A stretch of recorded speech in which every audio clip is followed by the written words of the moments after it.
নমস্কার বন্ধুরা, welcome to my channel SB explorer. তো বন্ধুরা, সকলকে জানাই শুভ সকাল। তো প্রথমেই যে আপডেটটা দিয়ে শুরু করতে চলেছি সেটা হচ্ছে গতকালকে কলকাতা লিগের ম্যাচে মোহনবাগান মুখোমুখি হয়েছিল ক্যালকাটা কাস্টমসের। যে ম্যাচটা কিন্তু 1-0 গোলে হেরে গেছে মোহনবাগান। সারাক্ষণ ম্যাচটা ডিফেন্ড করে গেছে, শেষ মুহূর্তে গিয়ে কিন্তু গোল খেয়ে হেরে গেছে মোহনবাগান। তো মোহনবাগানের এই হারের পেছনে কোচের দোষ দেওয়া হচ্ছে। অবশ্যই কোচ ডেগি কার্ডোজোর দায় বর্তায়, এই হারের দায় তাকেও নিতে হবে, কারণ জঘন্য কোচিং হচ্ছে সেটা আমরা সকলেই দেখতে পাচ্ছি। প্লেয়াররা বল ধরতে পারছে না, এছাড়া প্লেয়াররা খুব তাড়াতাড়ি পড়ে যাচ্ছে, মানে কেউ একটু সামান্য আলতো টোকায় ধাক্কা মারলেই প্লেয়াররা পড়ে যাচ্ছে, মানে ফিটনেসের একটা কিন্তু সমস্যা আছে, সেটা কিন্তু দেখাই যাচ্ছে। আর এই দিকে তোমরা যদি দেখো তাহলে কিন্তু গতকালকে মোহনবাগান যথেষ্ট অ্যাটাক করেছে। অ্যাটাক করলে কি হবে, গোল করার লোক কোথায়? আর একটা জিনিসও বলতে হবে, শুধুমাত্র ডেগি কার্ডোজোকে দোষ দিলে হবে না, এখানে মোহনবাগান ম্যানেজমেন্টের যথেষ্ট দোষ রয়েছে। জুনিয়র টিমের সমস্ত প্লেয়ারগুলোকে নিয়ে গিয়ে সিনিয়র টিমের শোকেসে সাজিয়ে রেখে দেয়।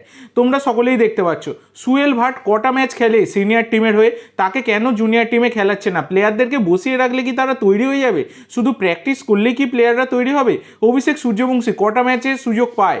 এই ডুরান কাপের কথা বাদ দাও, বাদ বাকি ধরো যখন আইএসএল হবে, এসিএল হবে, অভিষেক সূর্যবংশী অত সহজে তিনি সুযোগ পাবেন না। সেক্ষেত্রে তাকে কলকাতা লিগে তো খেলানো উচিত। আর গ্লেন মার্টিন্স, তাকে তো দলে রেখে একদমই সে কাঠের পুতুলের মতো যেখানে যাচ্ছে তাকে বয়ে বয়ে নিয়ে যাচ্ছে, কিন্তু তাকে তো মাঠেই নামায় না। তাহলে গ্লেন মার্টিন্স, তাকেও তো কলকাতা লিগে খেলাতে পারতো। তো মোহনবাগান ম্যানেজমেন্টের যথেষ্ট কিন্তু দোষ রয়েছে, শুধু কোচকেই দোষ দিলে হবে না।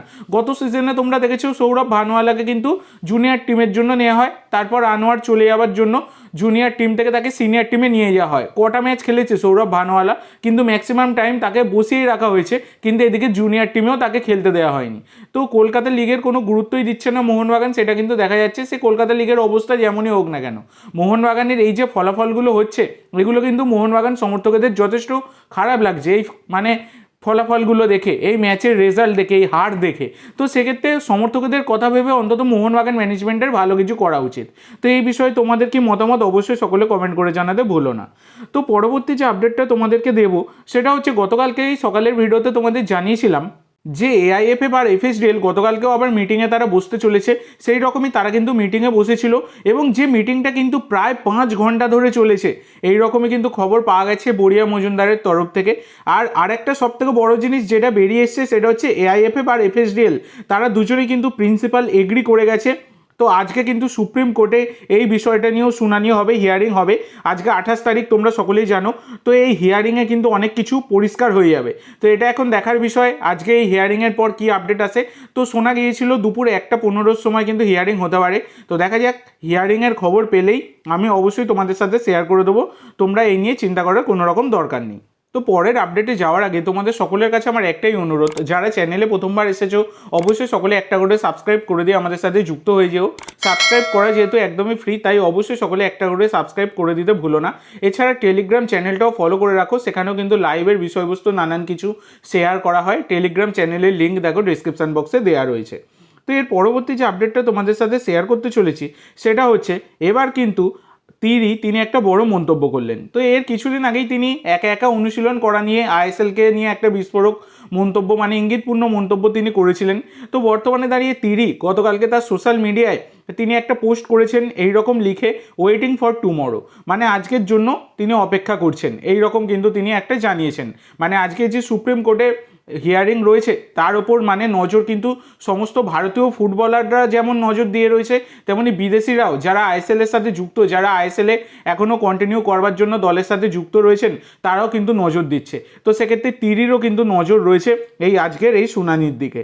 তো এর পরবর্তী আপডেটটা যেটা দেবো তোমাদের সেটা হচ্ছে, এবার ফিফাকে কিন্তু চিঠি দিল ইন্টারকাসি।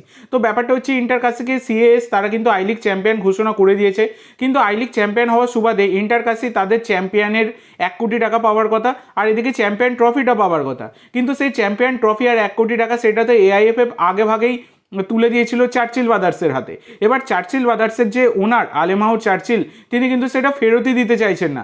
তিনি ঘরে যত্ন করে তুলে রেখেছেন যে না ভাই, আমি চ্যাম্পিয়ন হই না হই, আমি আমার জিনিস ফেরত দেবো না, আমি যত্ন করে রেখে দেবো। তো এইটা নিয়ে কিন্তু ফেরত না দেয়া নিয়ে আর এআইএফএফ এই বিষয়টা নিয়েও কোনো কিছু না সিদ্ধান্ত নেওয়ায় আবার কিন্তু ফিফাতে গেছে এবার ইন্টারকাসি তারা ফিফাকে চিঠি দিয়েছে।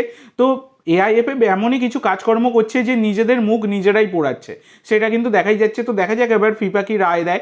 তো এই 1 কোটি টাকার ট্রফি তো দিতেই হবে ইন্টার কাছে, তারা চ্যাম্পিয়ন হচ্ছে তারা নেবে না, যারা চ্যাম্পিয়ন হয়নি তারা নিয়ে বসে থাকবে? এটা কি মামদাবাজি হচ্ছে নাকি? এটাই হচ্ছে কথা। তো দেখা যাক কী হয়।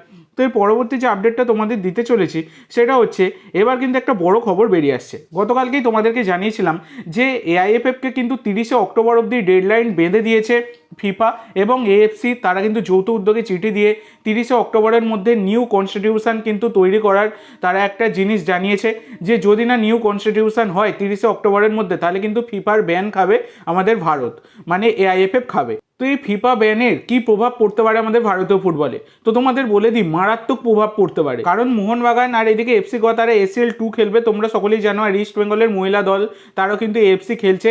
তো সেক্ষেত্রে যদি ব্যান খায় আমাদের ভারত, সেক্ষেত্রে মোহনবাগানে তোমরা জানো যে 16ই সেপ্টেম্বর থেকে কিন্তু শুরু হয়ে যাচ্ছে ACL 2 এর জার্নি, এবং এফসি গোয়ারও তাদের কিন্তু কিছুদিন পর থেকেই শুরু হয়ে যাচ্ছে। তো সেক্ষেত্রে মাঝপথেই তাদেরকে কিন্তু বাদ দিয়ে দেওয়া হবে, মানে 30শে অক্টোবরের মধ্যে তো আর সব ম্যাচ শেষ হয়ে যাচ্ছে না, যে কটা ম্যাচ বাকি থাকবে সেগুলো থেকে কিন্তু বের করে দেওয়া হবে মোহনবাগান, এফসি গোয়া আর এদিকে কিন্তু ইস্ট বেঙ্গলের মহিলা দলকে। তো খুবই খারাপ বিষয় কিন্তু হবে, সেক্ষেত্রে কপাল পুড়তে পারে মোহনবাগান, এফসি গোয়া, ইস্ট বেঙ্গলের মহিলা দলের। তো এটা এখন দেখার বিষয়, যত তাড়াতাড়ি এই সমস্যাটা মেটাবে এআইএফএফ ততই কিন্তু বেটার হবে। তো পরবর্তী যে আপডেটটা তোমাদের দেবো এবং আজকে লাস্ট আপডেট, সেটা হচ্ছে মোহনবাগানের ষষ্ঠ বিদেশি। তো দেখো, মোহনবাগানের ষষ্ঠ বিদেশির নাম ঘোষণা কিন্তু এখনও হয়নি, তবে যেটুকু খবর পাওয়া গেছে দেবাশিস দত্ত তিনি জানিয়েছেন যে এই সপ্তাহে সম্ভবত মোহনবাগানের নতুন বিদেশি মানে ষষ্ঠ বিদেশির নাম ঘোষণা হতে চলেছে। তো মোহনবাগানের ষষ্ঠ বিদেশি হিসাবে কিন্তু এখনও অবধি যা শোনা গেছে সেটা হচ্ছে রবসন রবিনো, তিনি কিন্তু চূড়ান্ত। তো তাহলে রবসন রবিনোর নাম ঘোষণায় কিন্তু আসতে চলেছে, এইরকম কিন্তু জানা গেছে। তো এবার দেখা যাক কী হয়, নাম ঘোষণা হলে অবশ্যই আমি তোমাদের সাথে শেয়ার করে দেবো। তো আজকের জন্য এইটুকু বন্ধুরা, ভিডিওটি ভালো লাগলে অবশ্যই লাইক করো, শেয়ার করো, আমার চ্যানেলে প্রথমবার এসে থাকলে চ্যানেলটি সাবস্ক্রাইব করো, আর কমেন্ট করে জানাও ভিডিওটি কেমন লাগলো। ধন্যবাদ।